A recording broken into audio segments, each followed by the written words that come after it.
1,49,000 పని దినాలు కల్పించి 63,468 మంది కూలీలకు 34,17,00,000 రూపాయలను వేతనంగా చెల్లించడమే కాకుండా 2,22,00,000 రూపాయలను మెటీరియల్ కొరకు ఖర్చు చేయడం జరిగింది. బ్యాంక్ లింకేజ్ కింద 560 సశక్తి మహిళా సంఘాలకు 56,30,00,000 రుణాలు మంజూరు చేశాం. స్త్రీనిధి కింద 37 విఓలకు, అదేవిధంగా 172 స్వశక్తి సంఘాల సభ్యులకు 6,02,00,000 రూపాయలు మంజూరు చేశాం. ఆసరా పెన్షన్ పథకం కింద 39,103 మంది లబ్ధిదారులకు 9,55,00,000 రూపాయలు ప్రతి నెల పంపిణీ చేస్తా ఉన్నాం. జిల్లా పంచాయతీ శాఖ జిల్లాలోని 174 గ్రామ పంచాయతీలలో ట్రాక్టర్ల ద్వారా ప్రతి ఇంటి నుండి చెత్త సేకరించి డంపింగ్ యార్డులకు తరలించి గ్రామాలలో పరిశుభ్రంగా ఉంచుతూ నీటి సరఫరా ట్యాంకర్ల ద్వారా వన మహోత్సవంలో భాగంగా ఏర్పాటు చేసిన నర్సరీ పల్లె ప్రగతి వనంలో గ్రామాల్లో నాటిన మొక్కలకు ప్రతిరోజు నీటి సరఫరా చేయడం జరుగుతుంది. గత నెలలో కురిసినటువంటి భారీ వర్షాలతో పలు గ్రామ పంచాయతీలలో వరద నీరు చేరడం వల్ల ముందస్తుగా వారిని పునరావాస కేంద్రాలకు తరలించి తాగునీరు అందించాం. యుద్ధ ప్రాతిపదికన పారిశుద్ధ్య పనులు చేపట్టి ప్రజలు అంటువ్యాధుల బారిన పడకుండా చర్యలు తీసుకోవడం జరిగింది. పారిశుద్ధ్య కార్మికులకు మునుపు ఎన్నడూ లేని విధంగా రాష్ట్ర ప్రభుత్వం వేతనాలను చెల్లిస్తుంది. అందులో భాగంగా జూలై మాసం వరకు 5,51,95,000 రూపాయలను చెల్లించడం జరిగింది. జిల్లాలోని గొత్తికోయ నివాసాలకు కొత్త బోర్లను, హ్యాండ్ పంపులను సమకూర్చి తాగునీటి సరఫరా చేసి వారి యొక్క చిరకాల సమస్యను పరిష్కరించడం జరిగింది. స్వచ్ఛదనం పచ్చదనం కార్యక్రమం పారిశుద్ధ్య నిర్వహణ, పర్యావరణ పరిరక్షణ ధ్యేయంగా రాష్ట్ర ప్రభుత్వం ప్రతిష్టాత్మకంగా చేపట్టినటువంటి ఆగస్టు 5 నుంచి 9 వరకు చేపట్టినటువంటి కార్యక్రమాన్ని ప్రజాప్రతినిధులు, అధికారులు, గ్రామ ప్రజల యొక్క సహకారంతో అన్ని గ్రామ పంచాయతీలలో విజయవంతంగా నిర్వహించడం జరిగింది. ఇందులో భాగంగా 659 కిలోమీటర్ల రోడ్లు, 346 కిలోమీటర్ల డ్రైనేజ్ కాలువలు, 207 లోతట్టు ప్రాంతాల శుభ్రము మరియు 117 శిథిలావస్థలో ఉన్నటువంటి గృహాల తొలగింపు చేపట్టడం జరిగినది. అన్ని గ్రామ పంచాయతీలలో 6,615 మంది శ్రమదానం చేయడం జరిగినది.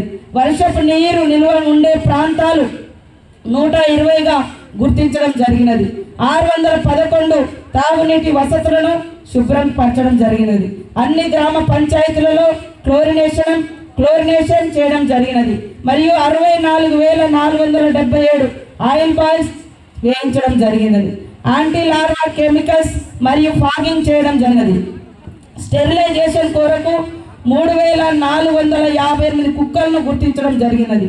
43,405 గృహాలకు 6 మొక్కల చొప్పున 1,73,620 మొక్కలను ఇంటింటికి సరఫరా చేయడం జరిగినది.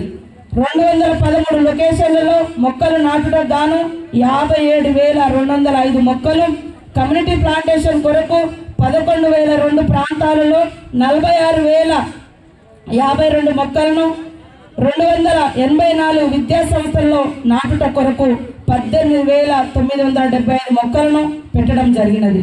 వ్యవసాయ శాఖ వ్యవసాయ రంగం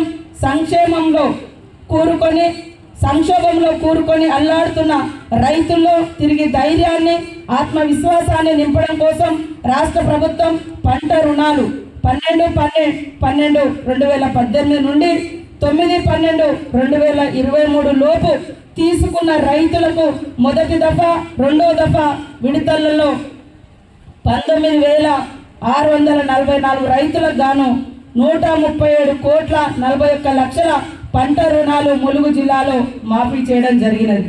మూడో విడతగా ఈ రోజు 2 లక్షల వరకు రుణమాఫీ జరుగుతున్నది.